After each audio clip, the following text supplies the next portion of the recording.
You can eat very, very well if you eat unprocessed and use your own kitchen to process, package, prepare, and preserve your own food. Welcome to the Wise Traditions Podcast, sponsored by the Weston A. Price Foundation for Wise Traditions in Food, Farming, and the Healing Arts. We are your source for scientific knowledge and traditional wisdom to help you achieve optimal health. I'm your host, Hilda Labrada Gore.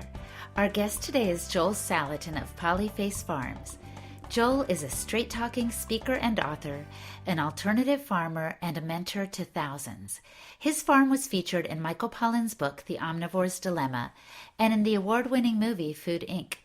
Today he speaks to us about one of our favorite topics, food, and how the food that is best for us is also best for the planet. Before we get into the conversation, we want to pause and thank our sponsors. The Weston A. Price Foundation, dedicated to restoring nutrient-dense foods to the diet through education, research, and activism. WestonAPrice.org. And the Farm to Consumer Legal Defense Fund, ensuring access to good food and protection for the growers and the eaters at farmtoconsumer.org. And now let's listen to the interview recorded just last month at Polyface Farms in Virginia's Shenandoah Valley. Welcome to the podcast, Joel. Thank you. It's great to be with you. So I understand part of your mission in life is providing people with better food. Aren't we eating well enough as it is? Aren't we eating well enough? Well, the trend lines indicate not. Or I guess the new way is to say it, we are eating well, not. The trend lines for obesity, type 2 diabetes, autism, childhood leukemia, cancer, just name your poison. These things have been on the uptick for actually some time. And the food health link is very well verified. So most people intuitively realize, well, your body's only going to run as well as the fuel that you give it. It's like your car or anything else. Okay, we intuitively understand that. I think what trips people up is, okay, they get that I got to eat well to be well, but what they don't understand is that every pork chop isn't the same, every egg isn't the same, and every tomato isn't the same. They assume that every tomato is the same and every pork chop is the same, and that's simply not true. It's not true in any way. Well, can you explain that? How are they not the same? Well, if you raise a tomato on compost seasonally, with all the full array of mycelium and mycorrhizae and earthworms and the whole food web that's doing its commercial cafe under the soil surface to make sure all the mineralization and everything is right. There's a tomato that when you bite into it, the juice runs down to your elbow, right? But if your tomato is grown in synthetics with a lot of chemicals, pesticides, herbicides, and genetically selected to take 2,000 miles of banging around in the back of a tractor trailer, transporting from someplace to another, it's going to be like cardboard, and it will have the nutrition of cardboard. The difference between a backyard homegrown tomato and what's in the supermarket is the difference between night and day. And the same thing is true, with animal proteins, eggs, poultry, and everything. Mother Earth News magazine commissioned a study a few years back. They took 12 pastured egg producers in the country, and we sent eggs. We were one of them. We sent eggs to a lab to do nutrient analysis. And they compared it to the official USDA. I call it the US duh. The official USDA, nutrient label. Yes. On an egg.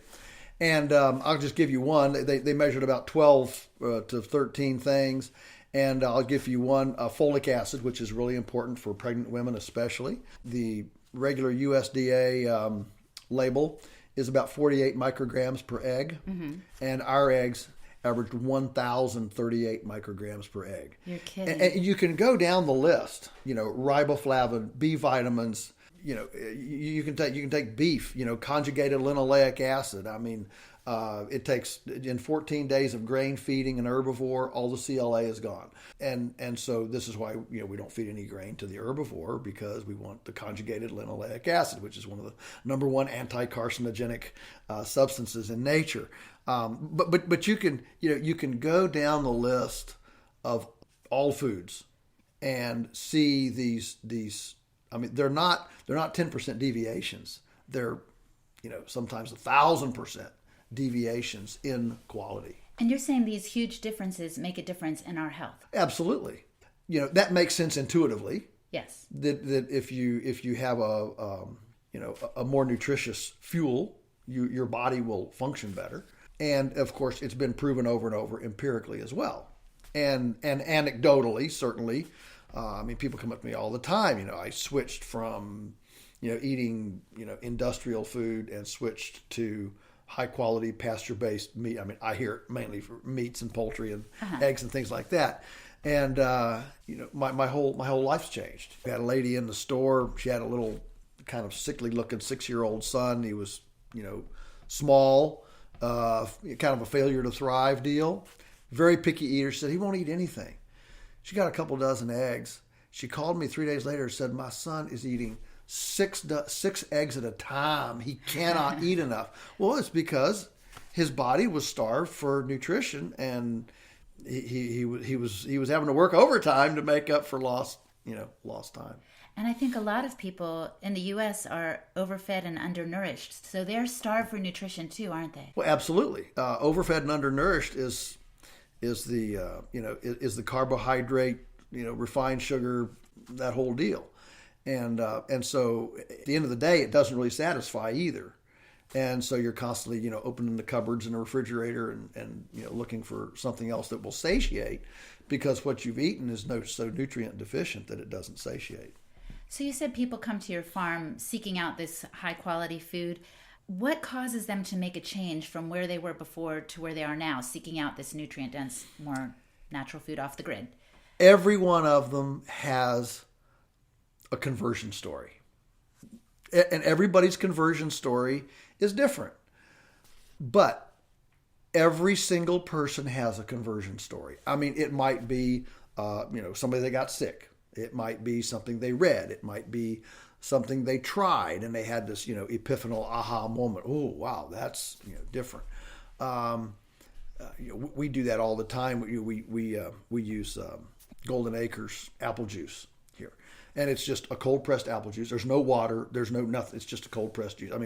There's an inch of sediment in the bottom of the jug. It's the real deal. You got to, shake it up, or you got this inch of sediment. And you have to be careful drinking it, because you can drink 2 glasses and suddenly realize, ooh, I just ate 6 apples, and then you have 24 hours kind of, working through the effects.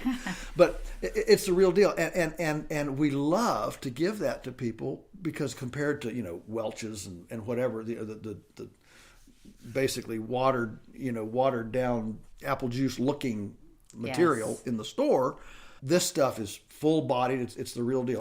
Think about raw milk compared to, pasteurized, homogenized, industrial skim milk. One's like chalk compared to, the real deal. So, there's more and more understanding that taste doesn't lie.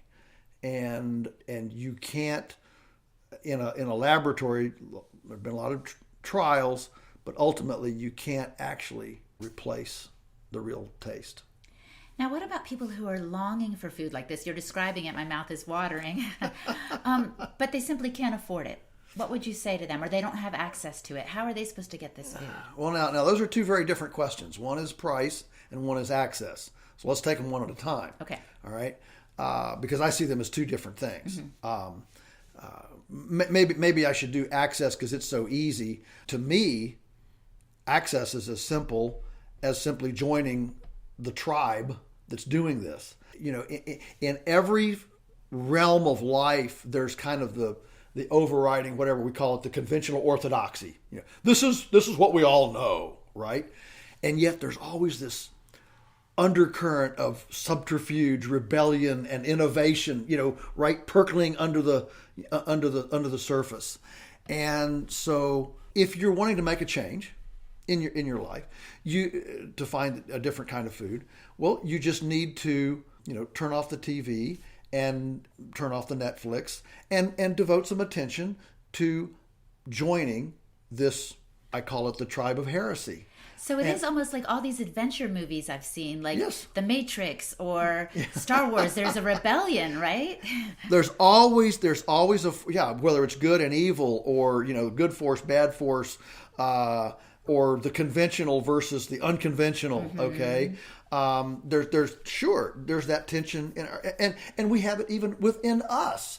Is the tension between laziness and discipline, and action versus lethargy. All right, how much am I willing to put myself out to actually be successful? And so it's just a matter of putting attention on this. So many people, they want their lives to change, but they don't want to change anything. And we know what is it? The definition of insanity is doing the same thing over and over and expecting a different result. Yeah. And so, I wish I could go into a room full of people and say, all of you can eat the most nutrient-dense, integrity-based, ecologically enhancing food, and you don't have to do anything. Boy, if I could promise that, let me tell you, I'd be the slickest, marketer in the world. But you can't. Mm-hmm. You can't. You have to do something. Now, so access, our farm could easily double our production tomorrow if we had people wanting it.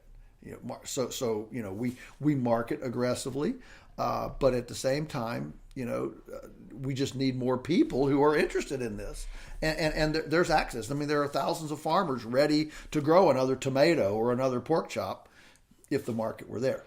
I'm the DC chapter leader for the Weston A. Price Foundation, and we have a resource list of farmers markets that come to DC. It's all over the city. Sure. If people do open their eyes, they can find a farmers market in Southeast, in addition into Northwest. It's all over the place. So you're right, people need to plug in. Sure. Now let's talk about the price aspect. The price aspect. Okay. It's one of my favorite topics. First of all, realize that processed food is not cheap.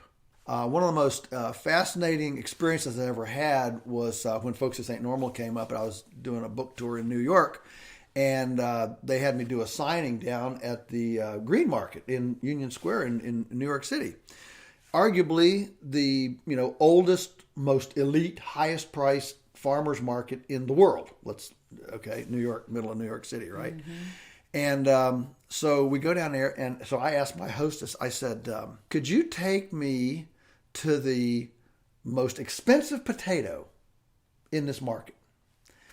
And she said, oh, sure, I know just the guy. So we start, elbowing our way through the crowd. She sends me out to this guy, and this farmer, he's got this booth, and it's like a sculpture. It's gorgeous. He's got 20 or 30 credenzas, boxes, all right, and he's got purple, red, white, yellow, round, oblong, gnarly.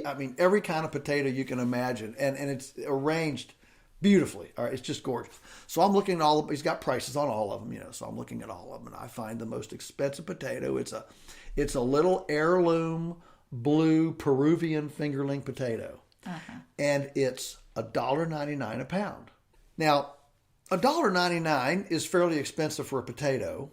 If you compare it to like Idaho baking potatoes in the store, all right. But what's fascinating, what you got to realize is that all around this market are supermarkets, each of which has 100 feet of dedicated, fluorescent lighted, expensive, handicapped accessible floor space with shelves full of plastic wrapped bags of potato chips that are $2.99 a pound. My point being that highly processed food is not cheap. The movie Food Inc., I'm sure many of the folks who are listening to this podcast have seen the movie Food Inc. Mm-hmm. Great movie, all right, with one very glaring weakness. The family, remember, that went to Burger King and got that, that Whopper and the whatever it was, like a 5-gallon soda drink and French fries. And then they went to the store and said, well, we can't afford to buy produce or tomatoes or anything because, we don't have the money. And I'm sitting there thinking, I remember very well the first time I saw that, because we sell hamburger, we sell ground beef, right. Okay, which is of course an ingredient there in the Whopper, and or whatever the particular sandwich was from Burger King. And I'm sitting there thinking, right now you could buy 2 whole pounds of world-class grass-finished ground beef for the cost of that meal. I see. So it wasn't a matter of money. It was a matter of convenience. It was a matter of peer pressure, peer dependency. Maybe there's a little Star Wars character in the meal. I mean, that's what you're really buying, right? To put your little meal things together, your little whatever toys. Uh-huh. All right, you're not really buying food. And so that story could be told over and over again. Whenever anybody says I can't afford your food, I want to grab them and say, take me to your house. Yeah. And I'm sure here's what we're not going to find. We're not going to find a lottery ticket. That's a waste of money. Mm-hmm. We're not going to find soda. We're not going to find fast food, boxes of takeout pizza or whatever. We're not going to find alcohol, tobacco. You really don't have to drink coffee. I mean, it's okay. I mean, it's not a sin, but what I'm saying is, look, if it's between... Get serious about this. Right. If you really want to do this, then do it. Everything else is an excuse. You really don't need $100 designer jeans with holes already in the knees. You really don't need the widescreen TV or name your thing. And the fact is that you can eat very, very well if you eat unprocessed and use your own kitchen to process, package, prepare, and preserve your own food. And fortunately, we now have the most sophisticated technology. We've got bread makers, ice cream makers, dehydrators, Cuisinarts, mix and bake and time bake. I mean, we've got hot and cold water on demand. You don't have to go to the spring and heat it up over I'm not talking about going back to, going back. I'm talking about taking our techno sophistication in our culinary world and going forward with it. We've never been blessed crock pots. What is easier than a crock pot? I mean, you don't even have to thaw anything out. You throw it all in there, you leave for work, it sits there at 40 watts all day, just and you come back. If you come back at 5 o'clock, supper's ready. If you come back at 6, it's ready. And if you get stuck and you come back at 10, it's not burned, it's still hot, and it's still ready. I mean, this is a no-brainer, and you do it on pennies. We want to take a moment now to thank our sponsors, the Weston A. Price Foundation. Confused about nutrition? The Weston A. Price Foundation sets the record straight. Find out why butter is a health food, why soy foods are not your friend, and why optimal health is found in the wise traditions of our ancestors at westonaprice.org. And the Farm to Consumer Legal Defense Fund. Want to have your farmers back? Worried about your access to nutrient-dense foods or your ability to grow your own? Support the Farm to Consumer Legal Defense Fund. We defend the rights and freedoms of farmers, homesteaders, producers, and consumers to grow, obtain, share, exchange, and sell nutrient-dense, local, and artisanal foods in the courthouse, the legislative house, the field house, and your house. The Farm to Consumer Legal Defense Fund is there for growers and good food eaters, ensuring access to and protection for all parties. Join today at farmtoconsumer.org. And now back to the interview. The truth is, I think we have to re-familiarize ourselves with cooking. It seems foreign to us. You say it's not going back. It is going back for some of us. Yeah, well, there's a mentality that's going back. But I refuse to think that embracing a visceral participation in our umbilical is going back. No, that is the way forward, to understand that we are completely dependent on an ecological nest, which entails everything in us, around us, whatever. And life is not some, fantasy thing on a smartphone. Real life happens in the conversation of 3 trillion bacteria in our insides. And they could care less whether you're watching the Super Bowl on a widescreen, a smartphone, or whether there's a Super Bowl at all. They really could care less. And I'm not saying it's wrong to watch Super Bowl. I'll watch it, okay? but my point is that understanding of our dependency on something within and bigger than ourselves is the path to truth. Mm-hmm. It's the path to truth. And if you just say, "Oh, we're gonna levitate away from this dependency," we don't have to, worry about our internal 3 trillion critters in here. They'll take care of themselves. Thank you very much. No, they won't. They expect us to kind of massage them a little bit. You mentioned a movie earlier. I saw a movie that was saying we give so much land over to animal agriculture that it's not good for our planet. The way you're talking about eating, does that impact our environment in a good way or a negative way? Is it good just for us, or is it good for the earth too? Well, fortunately, we have templates, historical templates, that show us that you can have both nutrient density and actually have planetary enhancement, ecological enhancement at the same time. There's not a tension there. It's not mutually exclusive. Now, while it's true that movies like Cowspiracy use as their database current industrial production and what is, they didn't come here for any of their data points. All right.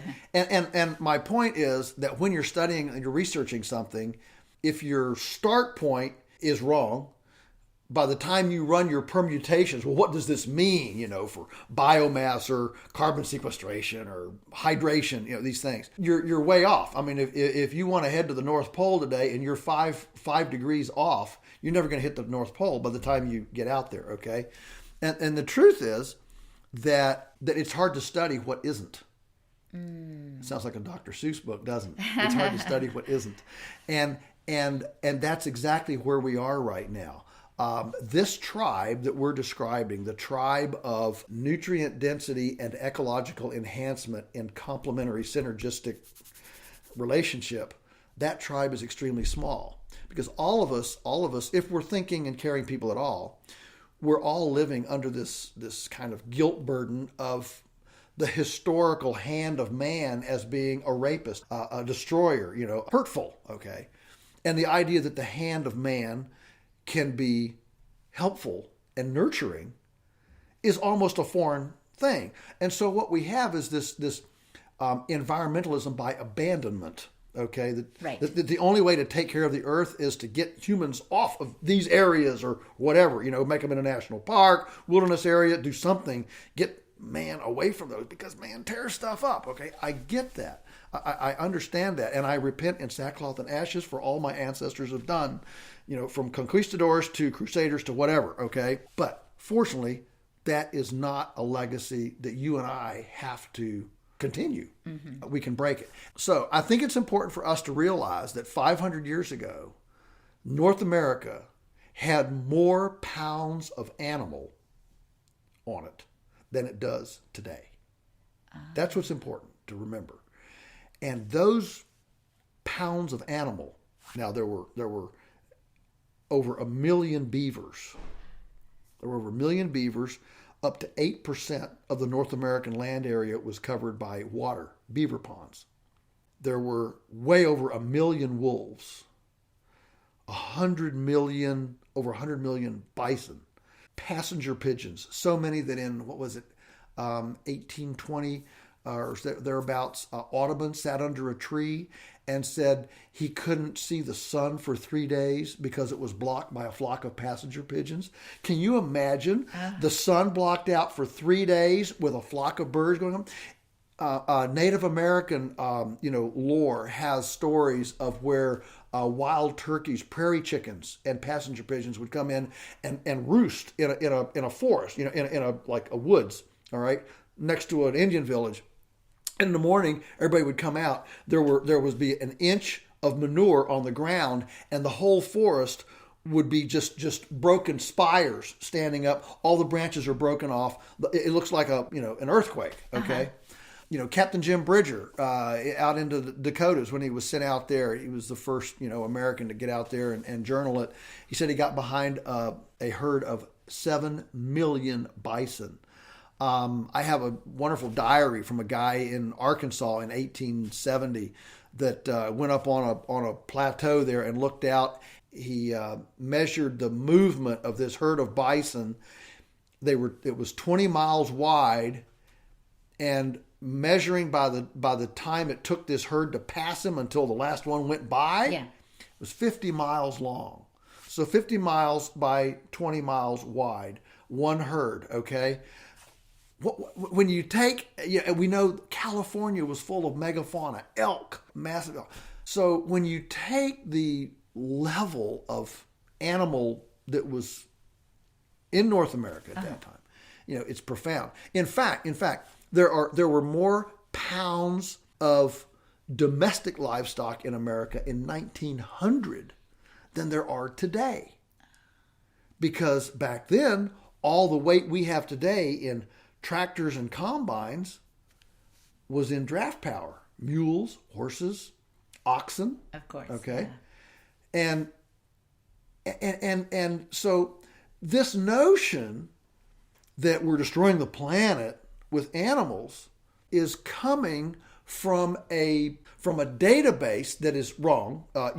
Factory farming, grain-fed beef. Name your issue. All right. When a film like that, I sit there and say, "Amen." Amen. To all the problems. Yes. Yes. Amen. Amen. But the solution is not eliminate the animals. There is no functional animalist ecology on the planet. Okay. Never has been. All right.